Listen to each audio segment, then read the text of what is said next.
Good morning, brothers and sisters. As we proceed in our study in Judges 11 and Leviticus 27, shall we ask our Heavenly Father for his guidance and his direction so that we may more properly understand that which is being presented before us. Shall we pray?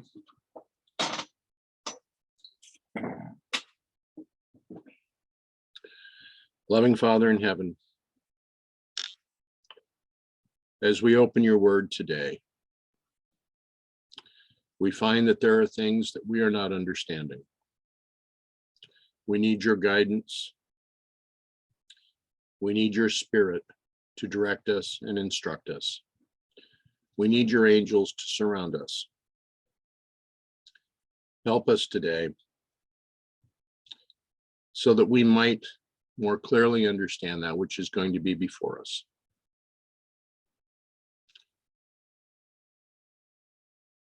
Father, I thank you for each one that is here for this meeting and for those that will attend later via the internet. Help us now so that we might be able to properly come together, putting our minds and our ideas together before each other, wrestling properly with this word of truth. Show us that you would have us to understand.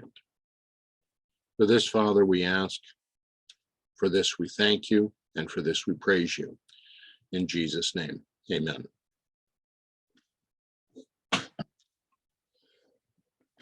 Okay. When we left off yesterday, we were dealing with Judges 11, verse 30, where Jephthah has vowed a vow unto the Lord and said, if thou shalt without fail deliver the children of Ammon into mine hands,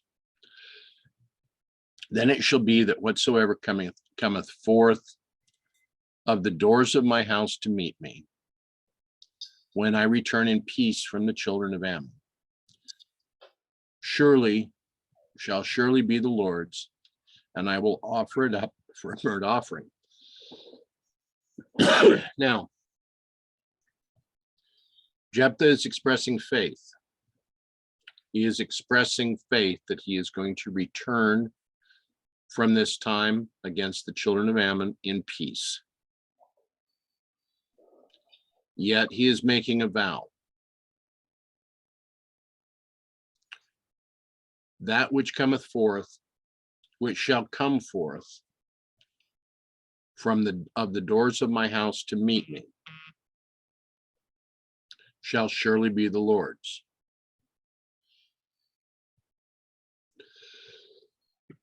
Now, the modern day transcribers would say here that this is Jephthah's tragic vow. Jephthah does not envision that it's going to be his daughter that's going to come out to meet him. Jephthah does not envision that it is his daughter that's going to come to meet him with timbrels and dancing, as in a very happy, joyous occasion.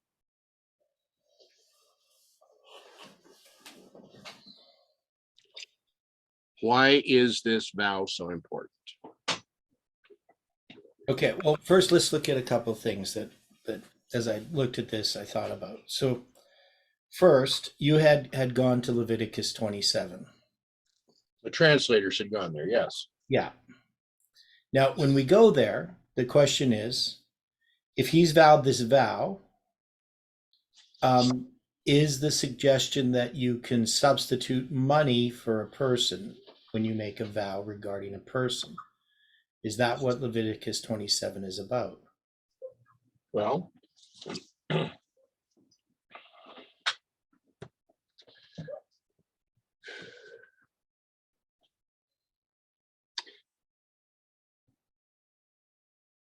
okay.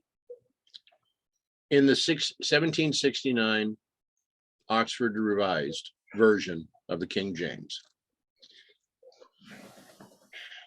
the first reference that is given, when a man shall make a singular vow, would take us to Numbers 6:2.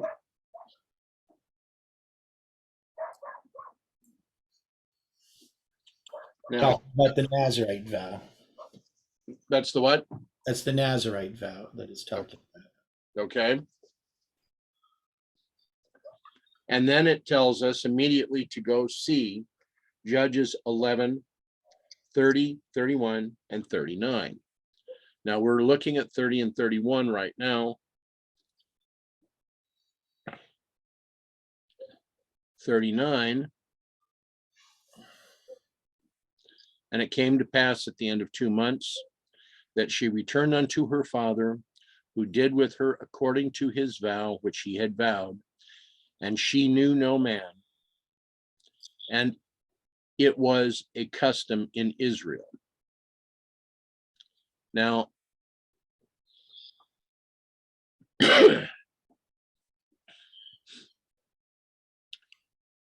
the question that would be asked in this situation, did Jephthah then burn his daughter on the altar?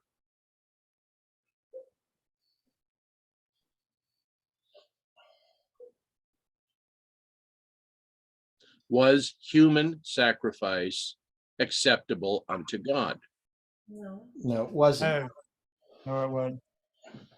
But that doesn't mean that during the period of the judges, people wouldn't do something that was not acceptable, Okay, right? Because they did a lot of crazy things, even when they were in their mind following God. So he may have felt that he had no choice. well, now as I'm going back to Judges 27, when I look at verse 3, Mm-hmm. we have just established in verse 2, speak unto the children of Israel and say unto them, when a man shall make a singular vow, the persons shall be for the Lord by thy estimation. Right. So this is Leviticus 27. Yes, excuse me, Leviticus And- 27. Yeah.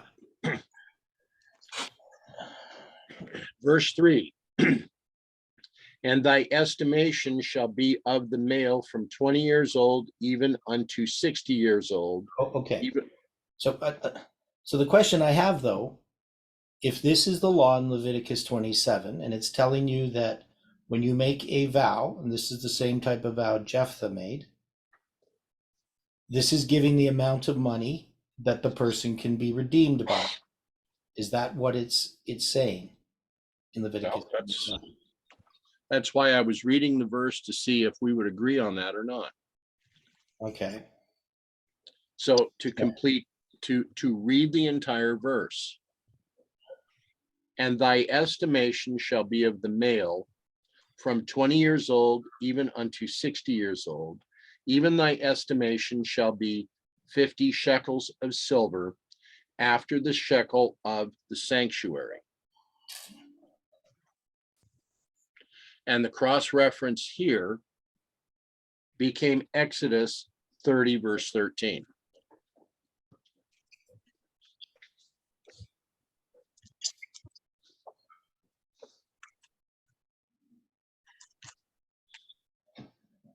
Now that reads, this they shall give every one that passes among them that are numbered, half a shekel of the sanctuary.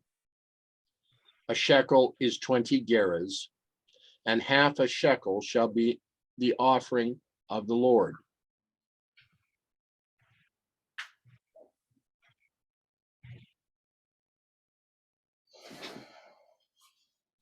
So how are we to approach that?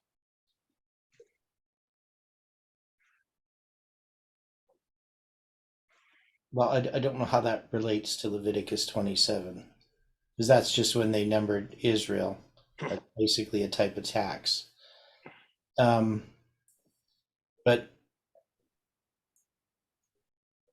so this is So the idea that this vow is when a person's dedicated to the Lord, right? They're going to be for the Lord. And they have a price. And is this for redeeming a person or offering, because it's going to deal with offerings as well, that were meant for burnt offerings, and you decide to redeem them?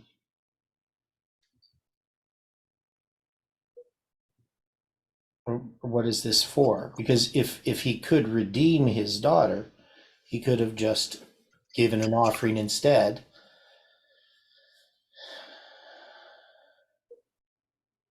With it, or you brought up Numbers 3 before we came up here about the Levite. Yeah, so that's which we've studied before, so that we have, well, there's 5 shekels that they have to do to redeem the firstborn. But that, I don't see how that relates to this question. Any of this relates to Jephthah's vow, in that, other than the fact that if he could have redeemed his daughter, he doesn't seem to have believed he could. Well, in looking through this in Leviticus 27, Mm-hmm. the verses as they read, we've just established that if it's a male of 20 unto 60, then the estimation would be 50 shekels of silver. Yeah, so we have these lists here, which I've read through, but I don't understand this chapter. I don't understand what this estimation of the value of these people that shall be for the Lord is. Is this to redeem them? So if What else could it be? if a man makes a vow, you're just saying that you pay this much instead of offering that person to the Lord? To me, it's not clear. I've read it over. I've looked at the commentaries, everything I can find, and nobody seems to answer that question. And it doesn't seem to come directly here of what this is talking about. Now, when there's animals involved, if you gave an animal and you decided to redeem that animal, then you add a 5th part of the value of the estimation of that animal. But is this talking about offering people? Is this talking about the idea that would happen with Jephthah's vow, that you offer a person to the Lord, whether it's going to be a burnt sacrifice or just to the service as a servant to the Lord? Is this just a way of getting out of that vow by paying for that person? So that nobody explains it, and I don't understand it.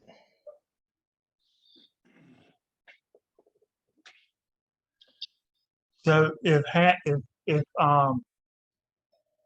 Samuel, if his mother would have not wanted to give the child, she would pay the shekels to redeem him. Well, that's kind of seems to be what it's saying. I mean, if that's what it's saying, if it's talking about a vow like what Jephthah did or what Samuel's mother did, that you could. Hannah. And I don't know if that's what Leviticus 27 is actually saying or not.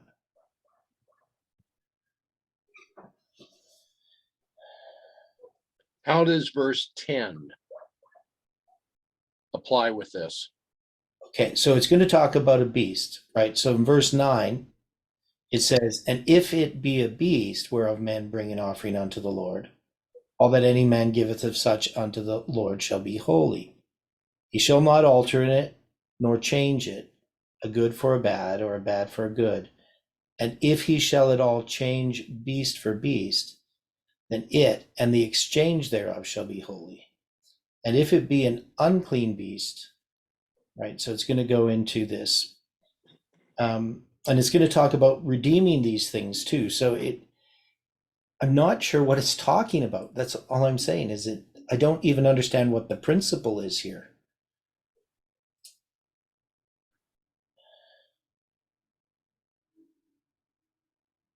I mean, yes, if you make an offering to the Lord, you can't change it. And if you do, well, then both of them are going to be holy. That is, they're set apart, dedicated. So you can't really, when it comes to an animal, in that case, to bring it as an offering. But of course, an unclean beast you're not going to offer. So the priest is going to value it. And then you add a fifth part. So Isn't he vowing to give over the church to the Lord? Yeah, so something's being given over to the Lord, right? Whether it's going to be a person, whether it's going to be an animal, whether it's going to be a man's house, his land, his field, right? All of these things can be given to God. And then these are certain rules regarding prices, regarding the value of these various things and how that's determined. So we can see that he can redeem, an unclean beast. And if he sanctifies his house or his field, those would be returned on at the time of Jubilee. And its value shall be determined based upon its closeness to the time of Jubilee. And that word sanctify that's used all the time, that just means to set it aside for holy use. So a person may set it aside for the Lord, as an offering. But I just don't understand this valuing of a person. If you're giving them to the Lord, are you saying that you can redeem them? You can just pay the value instead? I don't understand the language here, what it's trying to convey. Because these are vows. okay, now from the chat, a comment was made that one brother believes that this was redemption of the firstborn. Well, that could easily apply in the situation here with Jephthah's daughter, since he had neither son nor daughter other than her. So she was his firstborn. But when we look at this entire chapter, in this vow, you have people, you have beasts, and you have the land. Mhm. Now, all of this is important as far as God is concerned. And it is showing, I would have to assume from the way that this is written, that this is showing that the vow can be redeemed. But now figuratively, how would we look to approach this? Okay, so Leviticus 7 verse 2, when it talks about a singular vow, the Hebrew there means a vow of separation. Okay. Which, literally the word palah means to separate.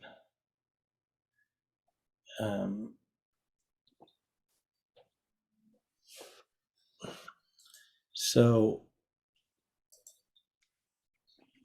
I don't know. The Nazirite vow is a type of separation as well. But this word is rarely translated as separate, even though that's what it means. It's usually used figuratively. So it's usually used in idiomatic expressions. The most common way it's translated is to some degree like marvelous, wondrous, wonderful, wonders, marvelously, miracles, marvels, but it is translated as separate. In regards to Numbers 6:2, it's basically the same word. When it talks about the Nazirite vow, in Numbers 6:2, it says, "Speak unto the children of Israel and say unto them, when either a man or a woman shall separate themselves to vow a vow of a Nazirite," that's exactly the same word as singular. So the singular vow, or to separate of themselves to vow, is the same idea.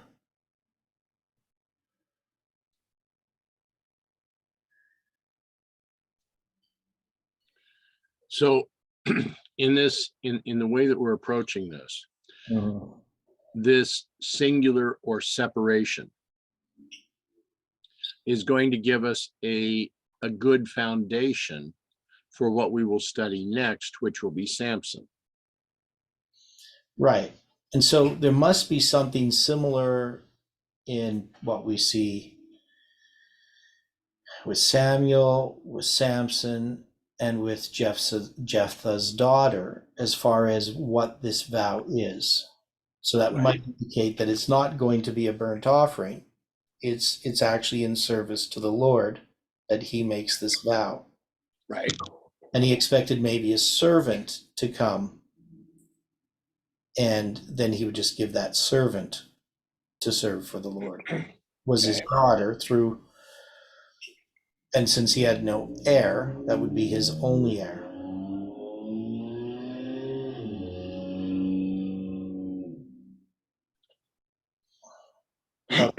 It's the only heir So that is her.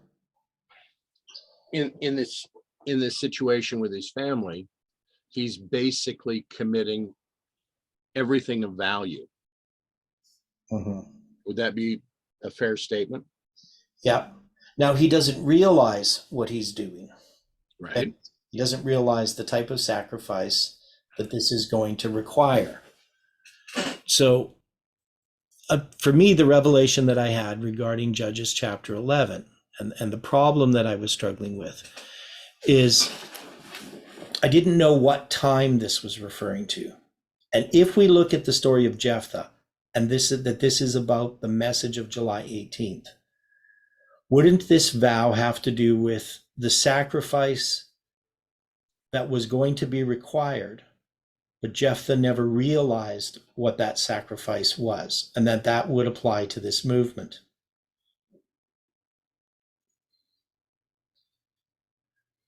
Would it be sort of like, this is just a thought, that would it be like Abraham when he took Isaac, sacrificed him, but he didn't sacrifice him? Wouldn't this be the same as? Well, it might be the reverse of that, maybe. But we already applied the offering of Isaac to the July 18, 2020 prediction. Jeff did, as well as other things like the story of Jonah. And so they illustrate different aspects of the July 18 prediction. So one of the things about the story of offering of Isaac was the faith required to make a prediction regarding time when we know that there is no time. That Ellen White says time will never be a test. And so we, by faith, have to make this prediction, knowing that there is time, but we know it's not the time that, the second coming or anything like that. But in that case, God's hand is stayed, right? Or Abraham's hand is stayed by God, right? So Abraham's not going to kill Isaac. So that prediction, so to speak, fails. But when we come to the story of Jephthah, it's almost, in a sense, the reverse. So this is the message of July 18. And Jephthah is looking for victory. He has faith in the prediction. But in doing that, he is making a vow. He's setting aside something of value, but he doesn't, for service to God, but he doesn't realize that it's going to be his daughter. So this would, to me, point to the fact that the sacrifice of the July 18th message was greater than we would have expected, because we were expecting that the event would occur, we would be vindicated, we would be able to witness to our family and friends. And one of the big disappointments for many people was the fact that now they felt they had no influence with family and friends. And so that this prediction must have been false, and we must have been misled in some way to make that prediction. So the vow would be the giving of the prediction regarding July 18th. Because we have the message of Jephthah, but that message has to be given. And when we published that message in the Tennessean about what was going to happen at Nashville, that would have been equivalent to the vow. Does anybody see merit in what I'm saying? Well, you're answering part of the question that I asked earlier, Okay. because you're approaching this from a symbolic aspect. Yeah. So in this, using it and looking at it figuratively, we are showing how this vow, interrelated with July 18th, interrelated with the message of Nashville, and now how the movement, as represented by Jephthah, is shocked because that which has been valued, not so much the daughter, but the standing of the movement potentially before others, has now been laid low. Mhm.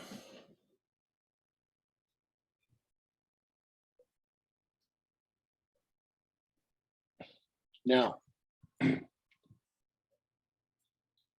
figuratively, could we have redeemed ourselves after this message had gone out? Could we have redeemed, could we have provided a redemption since this did not occur as we had thought it would? Well, what would the redemption be? Would that just be kind of a way out? Well, for some, it was a way out because they turned from anything having to do further with this message. Mm-hmm. Those of us that are continuing to study, we recognize, number one, that the message had been given by God to his prophet, and that this message is true. The message had to go forward to the world. Else, how could, when the event does occur, how could some say that they were aware of this and then have others coming to them to say, I was your neighbor, why didn't you tell me? We know this is going to happen. We have accepted the validity of the prophecy. The portion that needed to be done to put this before the world has now been done. Even if the movement is now castigated for presenting this, we're not wrong. Mm-hmm.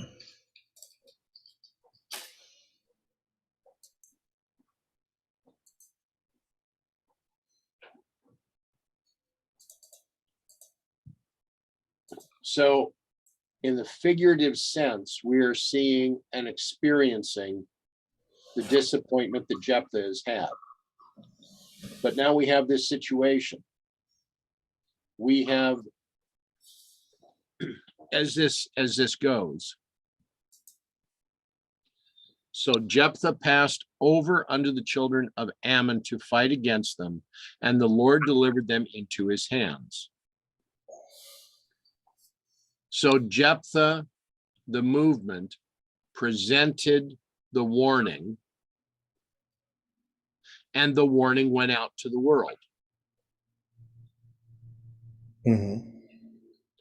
And he smote them from Aroer, even until thou come to Minnith, even 20 cities, and unto the plain of the vineyards, with a very great slaughter. Thus the children of Ammon were subdued before the children of Israel. Now, what does Aroer or Minnith mean from the Hebrew?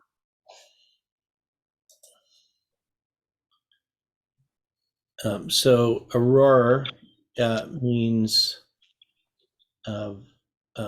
nudity of situation, so something that's exposed. Okay.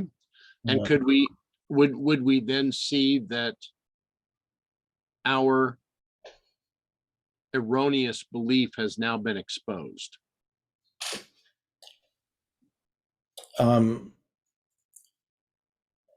I don't know so much if it's an erroneous belief that's exposed, but we definitely are exposed.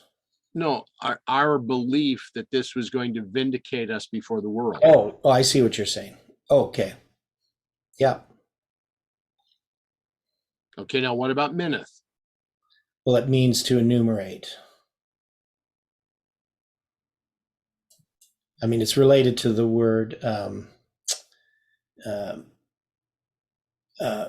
manna or mini, right? The idea of measuring. Has lots of different relations to this word.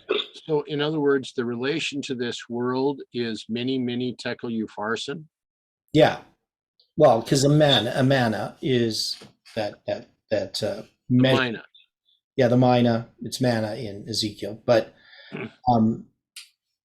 yeah, that is an enumeration or something that's apportioned, right? A part of something. So it's related to the 7 times. Yes. So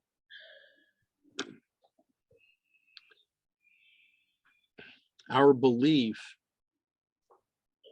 that this message was going to allow us to give this message to family, friends, and have them join with us is now exposed. Mm-hmm. Well, it's and exposed. I mean, the word also means ruins, because ruins are, cities destroyed. It's exposed. So yeah, so this is basically a type of destruction that happened to the movement. Okay. Failure Now, of conviction. why 20 cities?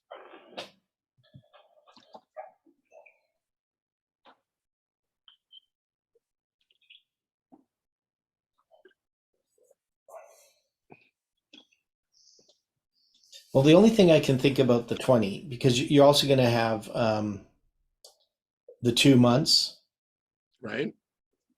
and these are doublings. 20 is a doubling of 10. 2 is a doubling of 1. But 20 being a doubling of 10 means a doubling of judgment, right? Since 10 is the number of judgment. Well, yeah, or a test. It's not necessarily just judgment. 10 represents a test as well. But Yeah, in this, and his 3 friends being tested 10 days. okay, since this was a test, the Millerites were given a test. And what Father Miller was doing in this test is he was proclaiming that Christ's second coming was going to happen first in 1843 and then in 1844. Mhm. He based a message upon time, even though it was very clear within Scripture that no man knoweth the day or the hour of his coming, right? Mhm. So we had a message based upon time. Mhm.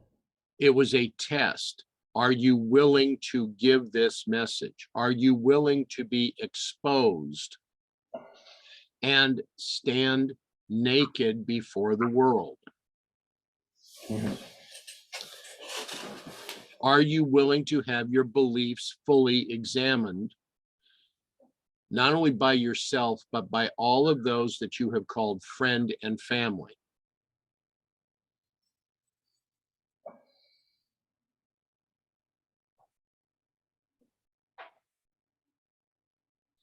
Is that not a test, a fairly great test? Mhm. No, and it's pretty clear that this movement was heading for a test. And then when the test happened, I mean, for many, it was too much to bear, Right? right? They just left the movement. But we're still continuing that test as well, because there was two aspects, I guess, to that. One was Trump being president. The other one was the July 18 prediction. And if, to me, there's a direct parallel to those who rejected July 18th and to those who believe that Trump has to be president again in order for that prophecy to be fulfilled. That if he doesn't become president again, then we have failed again. Right? That's the belief that's out there. And to me, that's a rejection of what Jeff taught about Trump. Right.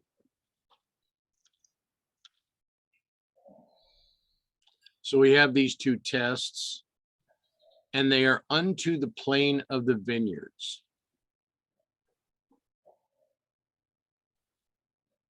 So are these two tests to be based upon biblical doctrine? Mm-hmm. How could we see, or how would we promote that Trump was being based upon biblical doctrine? You mean the prediction that he's going to come again as Right, president? right. Can that be supported by biblical doctrine? Well, no. And Okay, yeah, it can't. And really it's a mixing together of, because the chronology is correct. I mean, for the most part, Odilio's and Collins' chronology is correct, but they're interpreting it incorrectly. Because if we can't understand that the pandemic was a type of the Sunday law, and that Trump fulfilled his role already in what we predicted, if we can't understand that, we're going to mix it into this idea that he has to be elected again, and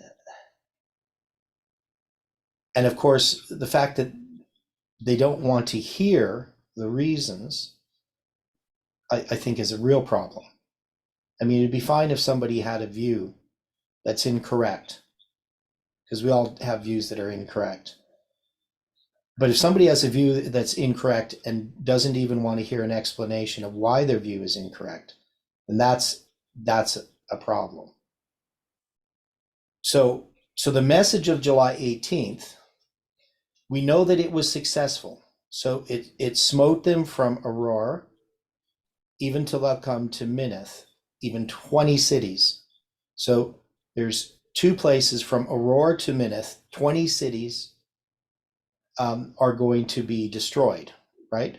Or not destroyed, but at least they're going to smite 20 cities. Right. And to me, this is a symbol where we can say it's a test, but it's a doubling of a test. And so it's a symbol of the midnight cry. It's a symbol of the July 18, 2020 prediction. Right. Now, we expected there to be a great slaughter, which there wasn't on July 18th. But symbolically, that prediction was fulfilled. Because it was about the movement, not about what was happening in the world. Even though it was witnessed to by events in the world, we weren't predicting those of the events that witnessed to it, for one, except maybe the pandemic. But also the events that we had predicted are still sure and are future, but we could not predict those, and we still can't. We can't predict when Nashville's going to be hit by a fireball, whether that's a nuclear attack or whatever the reason is. We can't predict when that's going to be. And we can't predict these things that we're trying to predict about Trump. Because if we do that, we're rejecting our message. Who does Ammon represent?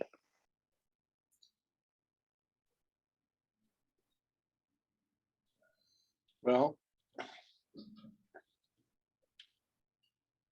I would be asking if, given the way that Jephthah has had to approach this, if the Ammonites are not representing the corporate church.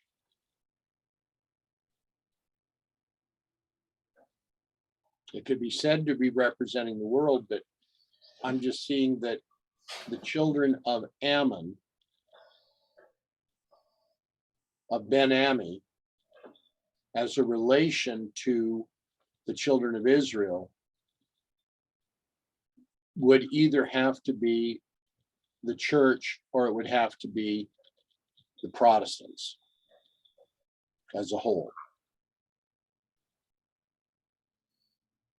Yeah, it would have to be either of those.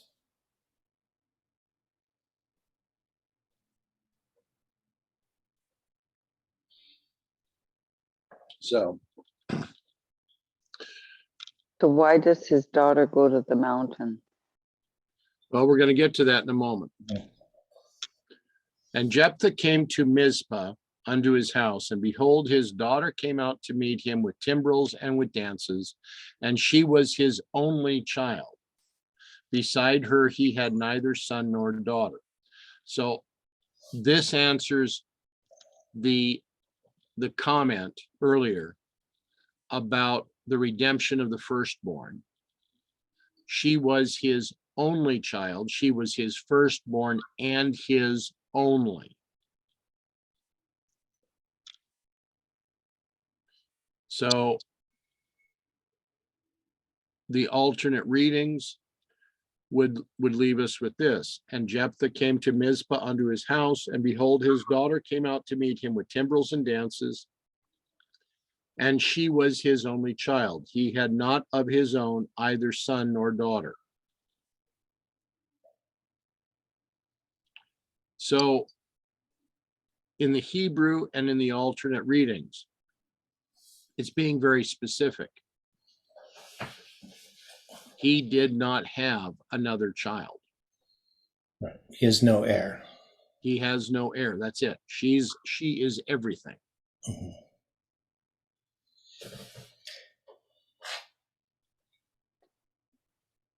Now, and he's not going to try to redeem her, even though technically he could have, based on Leviticus 27. That's what I'm seeing. Okay.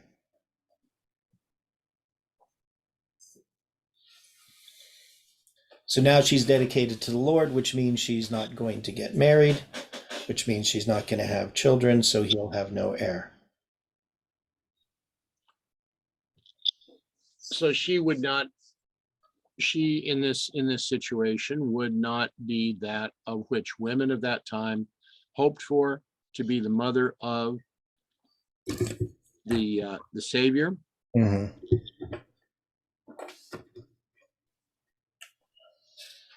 But also just to carry on the you need an heir for all your possessions.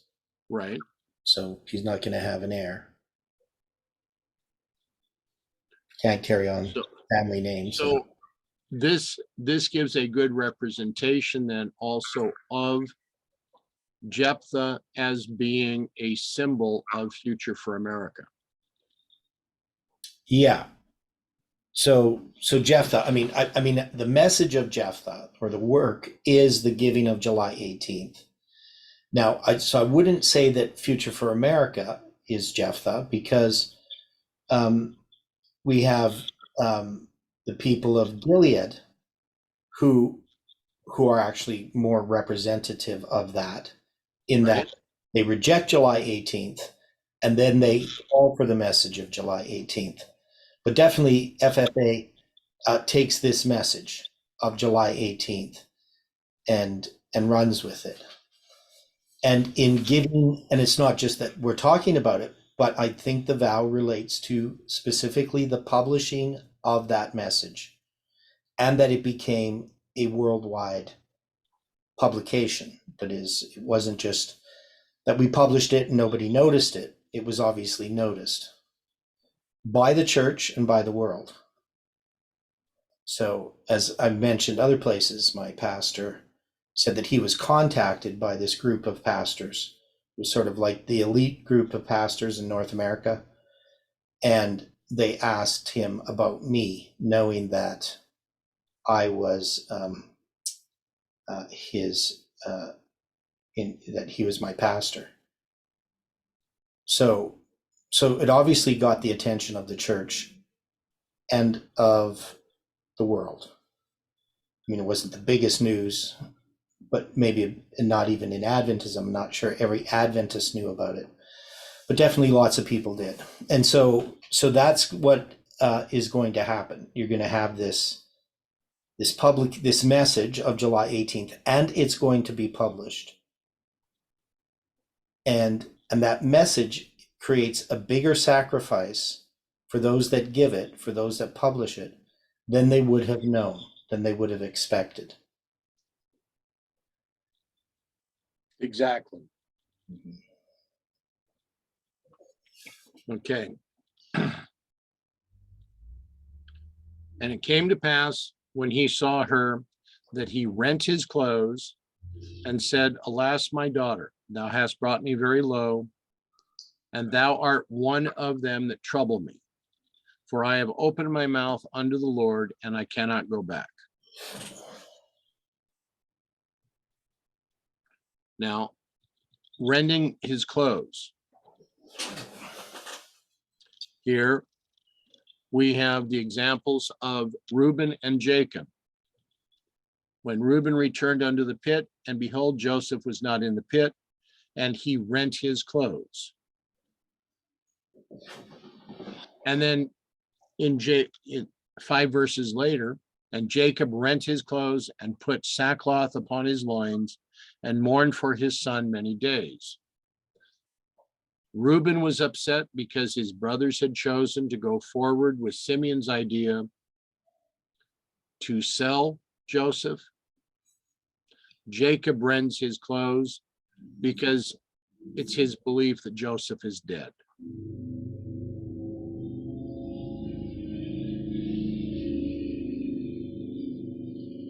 So this is a symbol of mourning, of great mourning, right?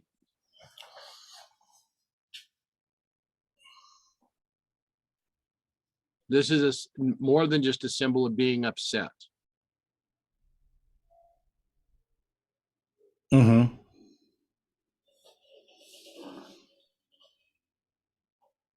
Now, his daughter is being said as being one that troubles him. For I have opened my mouth unto the Lord. In Ecclesiastes, Solomon gives us the admonition, be not rash with thy mouth, and And let not thine heart be hasty to utter anything before God, for God is in heaven and thou art upon earth. Therefore, let thy words be few.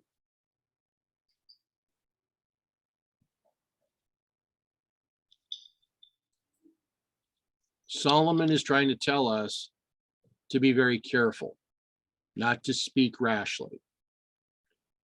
Jephthah is seeing that he has been rash with his vow. He didn't think things through. Now, Okay, so you didn't think things through. right, Now, of course, we were supposed to give that warning. right. Now, as far as thinking things through, I mean, we did. I just don't think we fully understood our condition. Agreed. And now, on April 26th, 2020, I sent Jeff an email with my insight into the 777 chiasm, so that there was 4 periods of 777 days, with 183 days in between. And I thought Jeff, he said he was going to watch the video I did on it. He said he was going to read what I had to say about it. And it appeared that he was heading in that direction in his presentations. But he never did address that point. And the point was that I believed that it was possible that our prediction was going to fail because it was on a line of failed predictions. And I didn't see how we could get around that, from what we saw symbolically. And it was suggested by some when I published it, because I didn't just send it to Jeff, I sent it to others. I think it was Odilio, kind of said, well, no, this actually shows that you're going to be correct, because now it's going to not fail. All these other predictions were failures, and this one won't fail. And as much as I saw all the evidence pointed to the Nashville prediction, and I kept stating that, I still believed that it was possible it would not happen. And especially as the closer we got to it. And that was because of the condition of the movement. I couldn't see how God could entrust a people that were so divided with the responsibility that would fall upon our shoulders. So if we're talking about that we didn't consider it carefully, what we didn't really consider was our own condition. Agreed. Yeah. I mean, what is the first issue that is noted with the Laodiceans?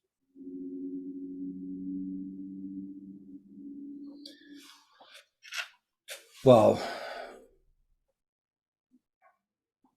the first thing that is noted? Yeah.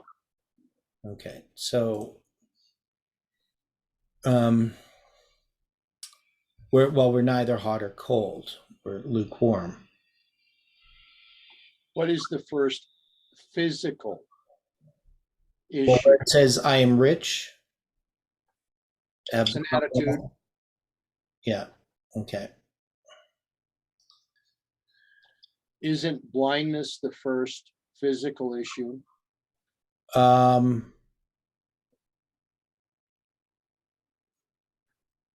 Well, in the sense, thou sayest, I am rich, increased with goods, and have need of nothing, and knowest not that thou art wretched, miserable, poor, blind, and naked.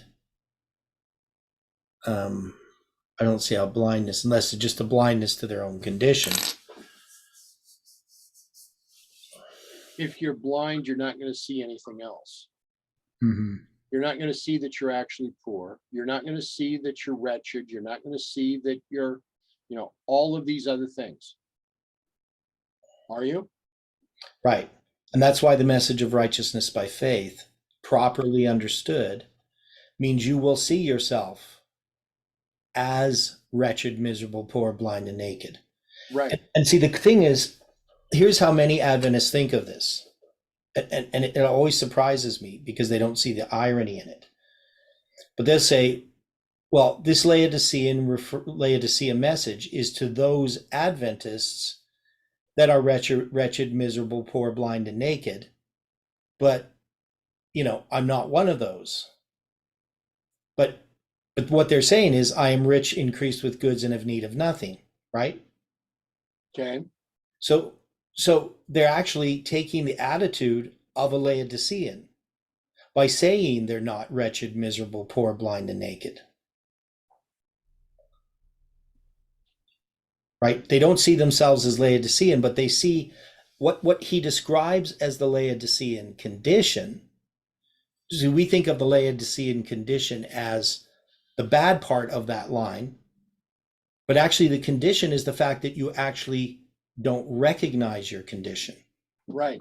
Because everyone is wretched, miserable, poor, blind, and naked. Even Christ describes himself in that way. In the Psalms and by implication in the things that he says about himself. So we need to know our spiritual condition. But what we try to do as Seventh-day Adventists is to hide from our spiritual condition. We try to make ourselves better so that we won't see ourselves as our true condition. So we have to recognize we're not rich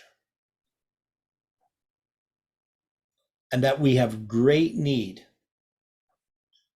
because that's the Laodicean condition, not knowing your great need, not knowing how much we're dependent upon God.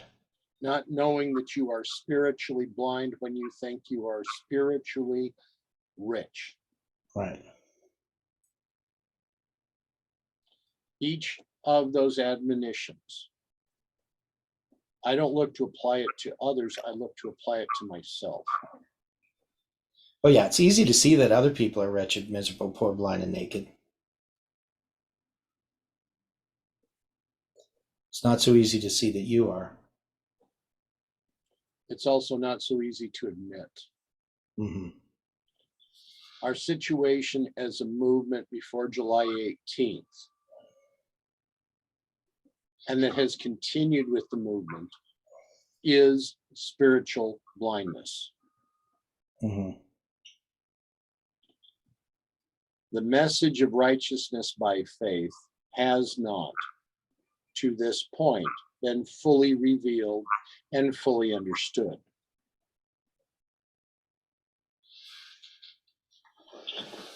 Now, I think this is another aspect of this portion of the example with Jephthah that we're going to have to consider. Mm-hmm. Now, when Jephthah says, I cannot go back, the translators, again, came to Numbers 30, verse 2. If a man vow a vow unto the Lord, or swear an oath to bind his soul with a bond, he shall not break his word, he shall do according to all that proceedeth out of his mouth. Psalms 15:4. In whose eyes a vile person is contemned, but he honoreth them that fear the Lord. He that sweareth to his own hurt and changeth not. Ecclesiastes 5:4 and 5:5. When thou vowest a vow unto God, defer not to pay it, for he hath no pleasure in fools. Pay that which thou hast vowed. Better is it that thou shouldst not vow than thou shouldst vow and not pay.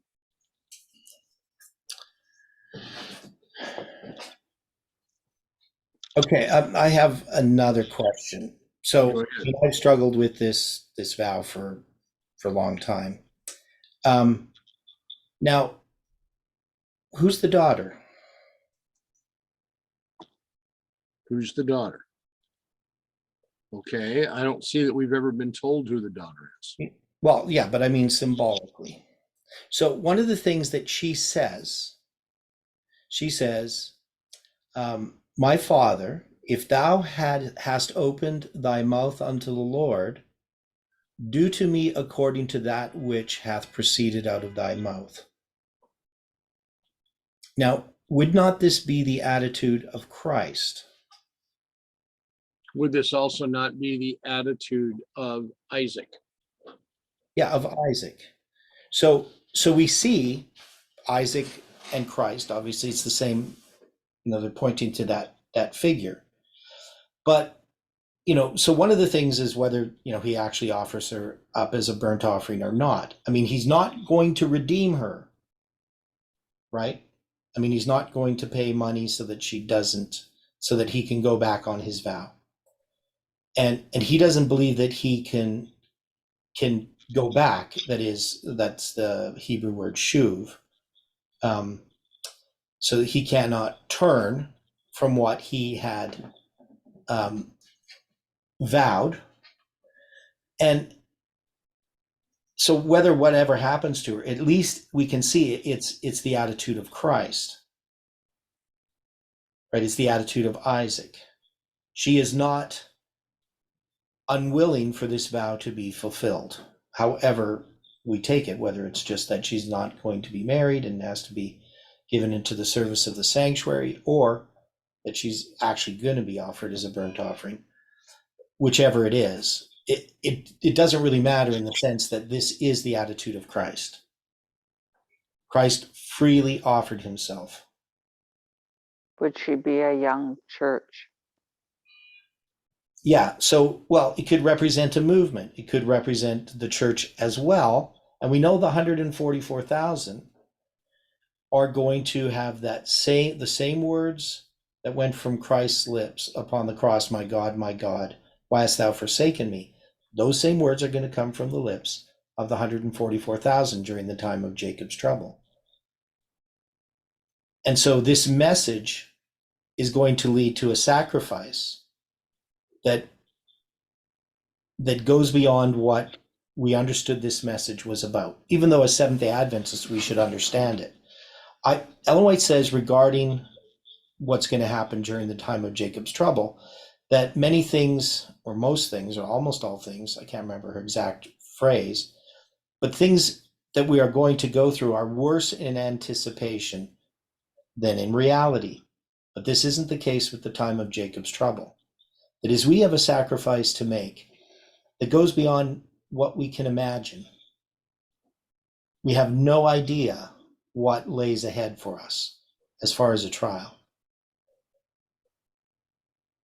Right. You also have, if she's not going to have any more children, she's typifying the last generation. Yeah. Excellent point. Yeah, good point.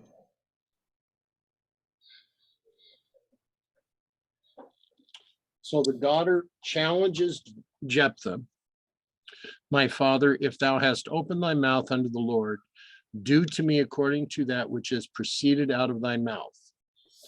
Now, here again, Numbers 30, verse 2. If a man vow a vow unto the Lord, or swear an oath to bind his soul with a bond, he shall not break his word. He shall do according to all that proceedeth out of his mouth. And then she finishes by telling him, for as much as the Lord hath taken vengeance for thee of thine enemies, even the children of Ammon. So the reminder here then takes us to 2 Samuel. Then said Ahimaaz, the son of Zadok, let me now run and bear the king tidings, how that the Lord hath avenged him of his enemies. And then in 2 Samuel 18:31, and behold, Cushi came, and Cushi said, tidings, my lord the king, for the Lord hath avenged thee this day of all them that rose up against thee.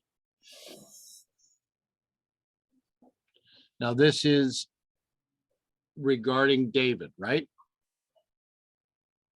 Mm-hmm. These are tidings unto David. But they're being reminded, the daughter is reminding Jephthah here that the Lord's done what he promised. You need to do what you're promising. So the last generation is standing up, is recognizing that they will be as the bride of Christ. Would that be a fair comment? Mm-hmm. So, and she said unto her father, let this thing be done for me. Let me alone 2 months, that I may go up and down upon the mountains and bewail my virginity, I and my fellows. And the alternate of the Hebrew, instead of go up and down, is to go and go down upon the mountains. Here we have two symbols we have to consider. Why 2 months? And why is she now walking the mountains? What do the mountains have to do with this symbolic representation? Okay, so we do know that 20 is based upon the idea of a doubling, Right? right? So that's the Hebrew idea of 20. It's a doubling of something. Now her going up and down, so that's just, common Hebrew words. So to go up here is halak, which is off, just means to walk, but it's translated lots of different ways. And down means to descend. So she's going to walk up and down, and upon the mountains, which is harim, or har is mountain, harim is the plural. And then she's going to bewail her virginity.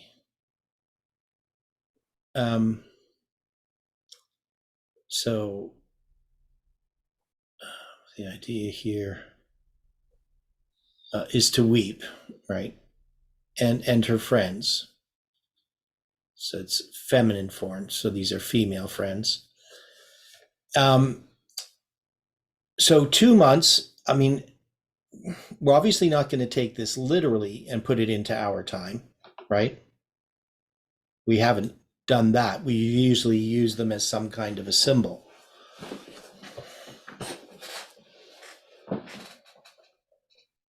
But if we had 2 prophetic months, we would be talking 60 prophetic days. Right, which would be 60 years. That's kind of what, in the chat there, that's kind of what Angela's sort of looking at. Now, she's not putting them concurrent or successively, but concurrently, or at least overlapping, right? So the 1989 to 2019 as being the first month, and the other month being 1991 to 2021. So that's her suggestion. Okay. So 2 different periods of 30 years. So instead of putting them so that it's a period of 60 years, we just refers to these 2 different periods. I don't know if that's the best way to do it. I did notice that if you multiplied 60 times 7 and you use that, so we're just multiplying it by the number 7 as a symbol, that if you count from July 18th, it would be 420 days to September 11th, 2021. And we've already marked that that history to 2021 to September 11th in other studies, dealing with the 20 years from 2001 to 2021. So the fact that 420 days goes from July 18th to September 11th is kind of interesting.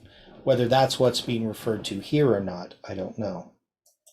But that's 60 times 7. So 420 days. Any other ideas what these 2 months can represent? So, I mean, they can represent symbols that don't relate to time, and they could represent symbols that relate to time.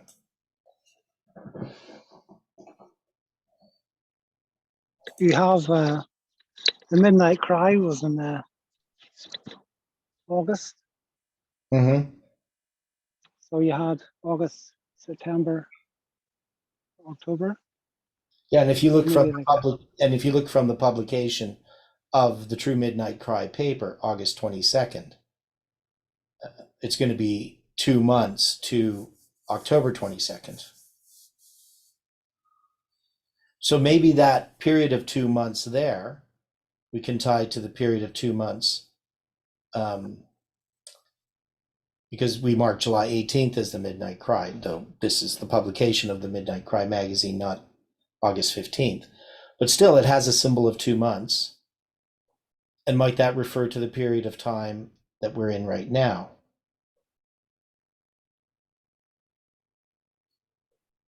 That right now we're bewailing our virginity for 2 months, or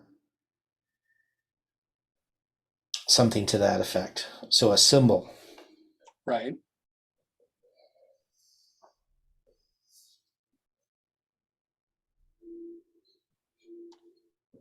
As a symbol in the movement is not to be joined to any other, that it's to stand alone. Is that possible? Yeah, that's possible.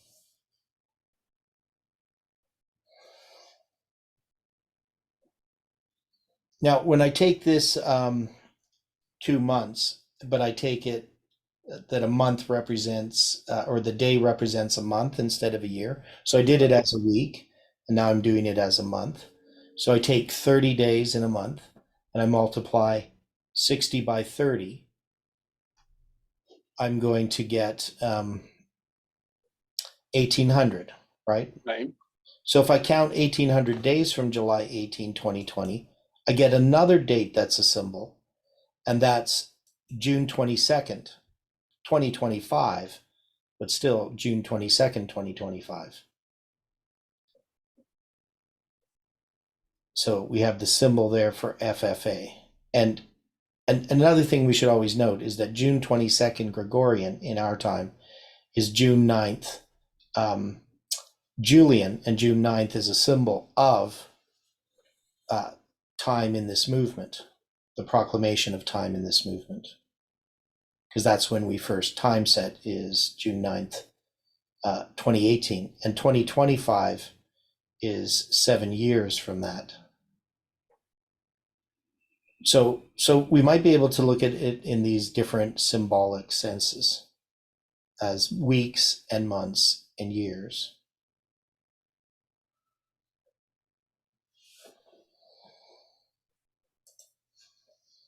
just 2025. You have the 2520 there. Yeah, exactly. Just in reversed order. The other thing is 60 days, which is 2 months, is so you take 60 times 24 hours is 1440. So you have another symbol there for the 144,000, which already fits into our interpretation. So this must be referring to the 144,000, or at least the message that relates to the 144,000.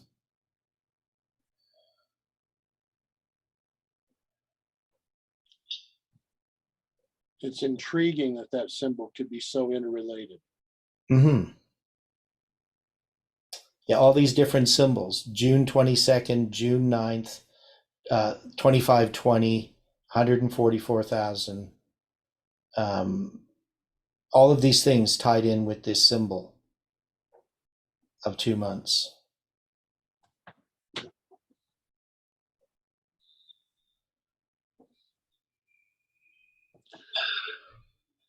And he said, go. And he sent her away for 2 months, and she went with her companions and bewailed her virginity upon the mountains.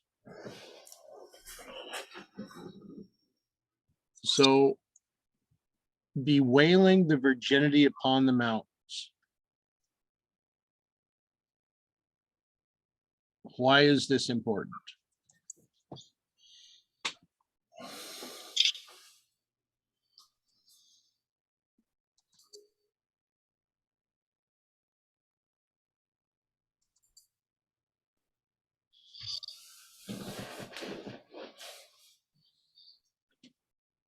Now in the chat, the question or the comment was to direct us back to Leviticus 27:7.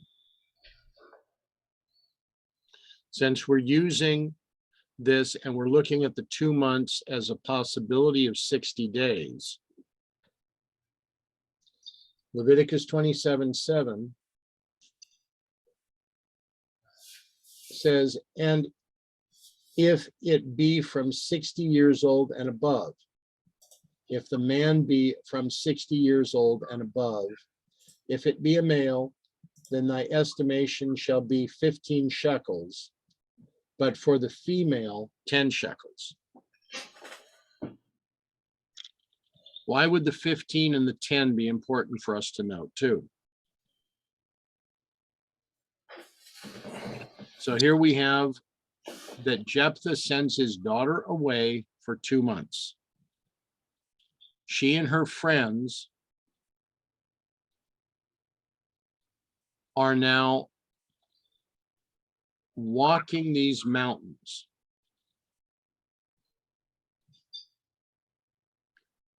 They are walking, I mean, one way we could say is they're walking from government to government, but what else could we say the mountains could symbolize?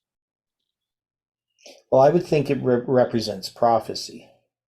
Okay, That this is what we have been doing since July 18th. okay. That is, we've been studying prophecy. So Jephthah's daughter and her companions are representative of those that are continuing to study prophecy. Yeah, well, yeah, we'd say that. Then how do the mountains factor into this? Well, I'm saying that the mountains are a symbol that is in prophecy. I mean, it's one of our primary symbols. We've even studied it literally when we were studying Revelation 17, the woman that sits upon these 7 mountains, upon this, Right. on 7 mountains. So to me, just the idea of mountains to go up and down upon them would be to study them, especially in the context of what we see here of all the other symbols, the 2520, the 144,000, June 9th, June 22nd, and September 11th. All of these symbols come together in this verse, and they're all prophetic symbols about prophecy and about time. Because even the 1440, even though we know it relates to the 144,000, we know it's the number of hours in a day. Okay, Or not number of hours, number of minutes in a day, pardon me. 24 thank you. hours times 60. So that's why we get it, because it's 60 days times 24 hours.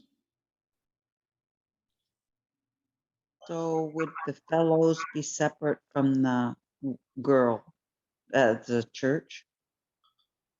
Well, yeah, these are females, the fellows here. It's in the feminine form in Hebrew, so it doesn't refer to men. It refers to her female companions. So this would represent the Church of Christ, or the bride of Christ.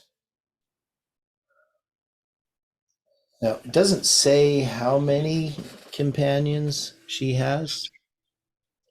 But basically, in the way that this is translated, we could presume that there is more than 2. Yeah, well, Could it be the people coming out of the churches as her fellows? well,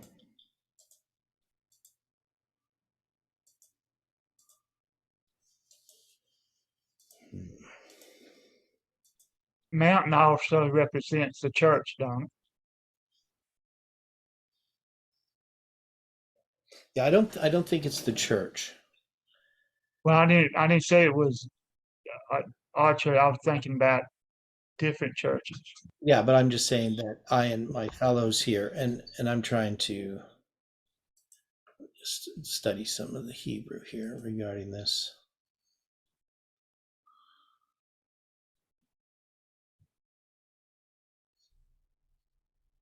Hmm.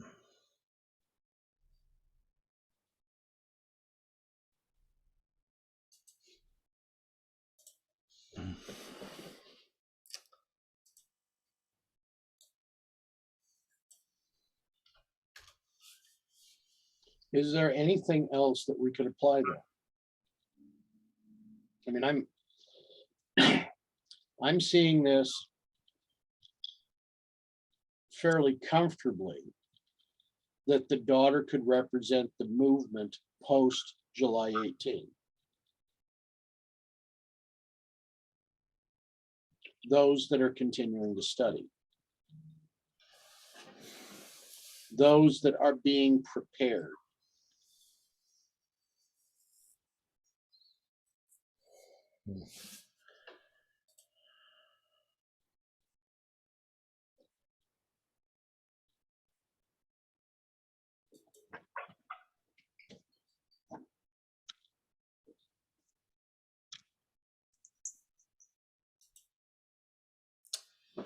Question asked in the chat. 5 wise but wailing virgins. Now I wouldn't have a difficulty if there were 5. We're not told that. And it does go in line with what was said earlier, because as I would say that there had to be more than 2.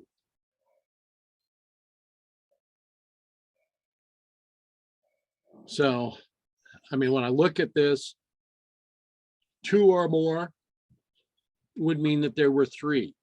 The 3 giving representation to the 3 figures of the Godhead.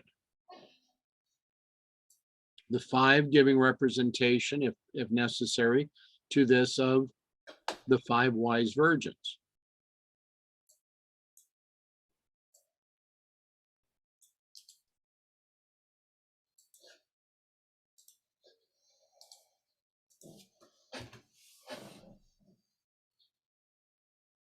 Yeah, my thoughts are, again, the 144,000 are virgins, Right? Mm-hmm. and they do a work in bringing the Gentiles in to the kingdom. So that could maybe represent the fellows. Okay. And the mountain being Mount Zion, that it's referred to in Revelation 14. The mountain being what, Stephen? Mount Zion. Mount Zion. Okay. Interesting.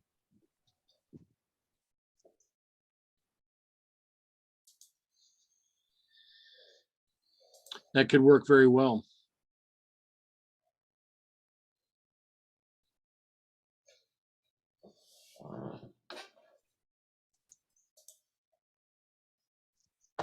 Come on. So then, and it came to pass at the end of 2 months that she returned unto her father, who did with her according to his vow, which he had vowed. And she knew no man, and it was a custom in Israel. And it was an ordinance in Israel. Yeah, which is continuing in the next verse. That the daughters of Israel went yearly to lament the daughter of Jephthah the Gileadite 4 days in a year. Now, the alternate here, rather than saying to lament, would have been to talk with.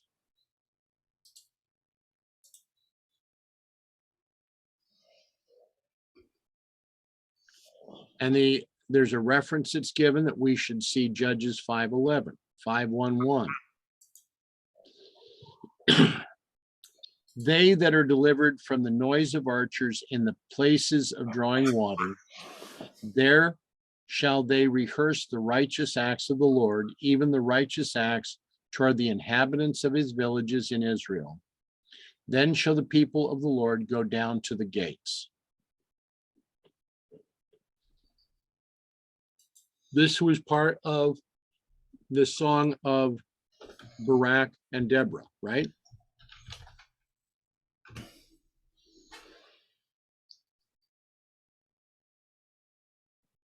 Yeah, I think so. Yep.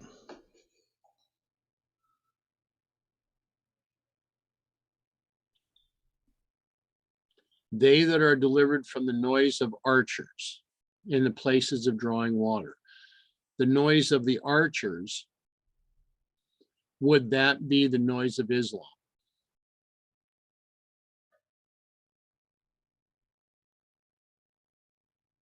In the places of drawing water, that would have been at the wells. Mm.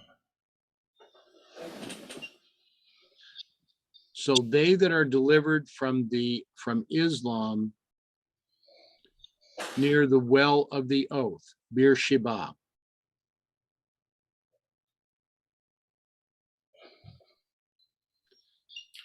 There shall they rehearse the righteous acts of the Lord.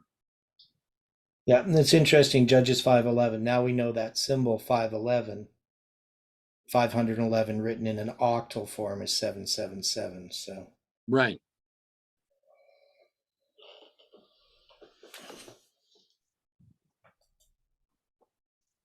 So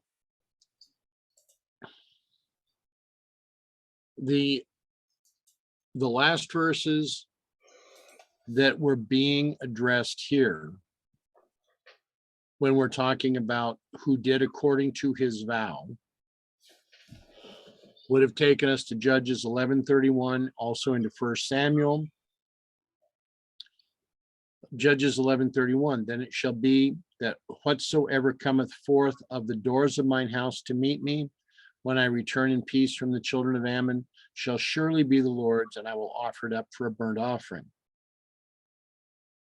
So it's repeating Jephthah's vow. But then it's comparing this with Hannah and her husband, stating, and Hannah went not up, for she said unto her husband, I will not go up until the child be weaned, and then I will bring him, that he may appear before the Lord, and there abide forever. And when she had weaned him, she took him up with her, with 3 bullocks, and 1 ephah of flour, and a bottle of wine, and brought him unto the house of the Lord in Shiloh, and the child was young. But Samuel ministered before the Lord, being a child, girded with a linen ephod. So in 1 Samuel 1:24, Hannah is showing that she is coming to the Lord with 3 bullocks, something that those that were wealthy would have used as an offering. She was not looking to redeem her firstborn. She was accepting that her firstborn was committed unto the Lord. But she brings her firstborn to the tabernacle as had been promised. So she fulfilled her vow.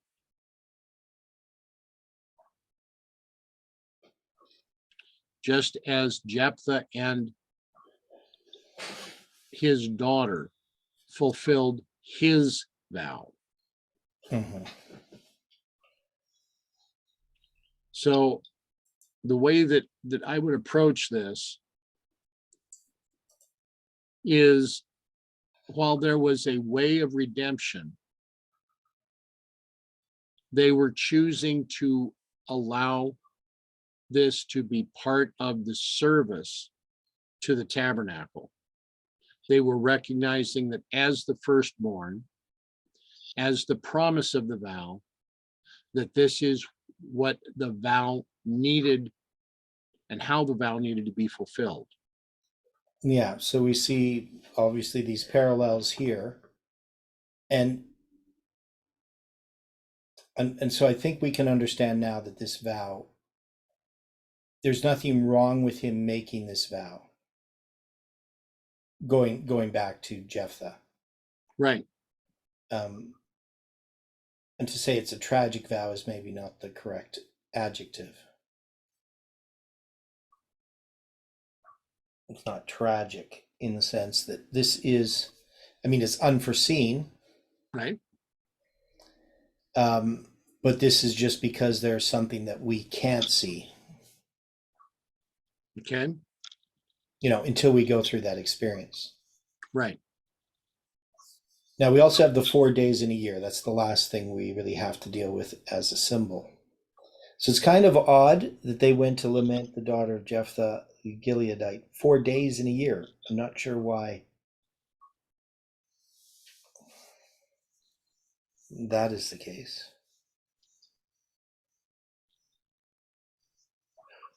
Well,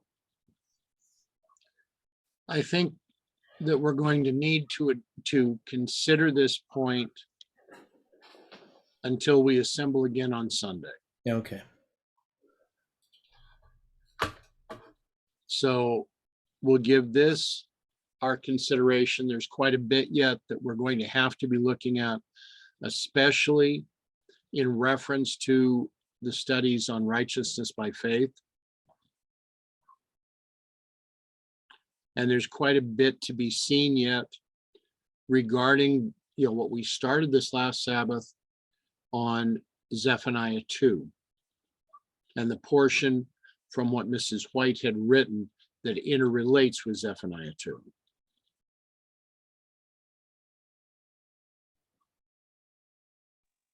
So do we have any other comments or questions at this time? I think we have to go to our mountain and be willing to die, like Isaac. Oh, man. Also, I noticed that in the Hebrew, it doesn't say she climbed up. It says go and go down. And I was thinking, well, when Christ returns, when the new earth is prepared, he's going to return with his saints.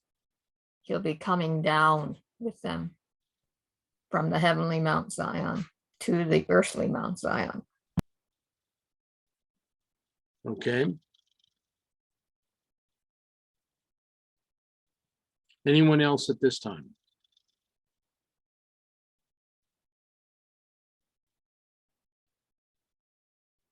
Okay, shall we close with prayer? Gracious Father in heaven, we thank you for this time that we've had together. We thank you for joining with us, for being with us, and for directing this conversation. Help us now to consider the symbols that we have seen. Help us to consider the example of Jephthah and his daughter. Direct us now so that which we do will glorify you, your character, and your word. Help us to this today. For this we ask and we praise you in Jesus' name. Amen. Amen.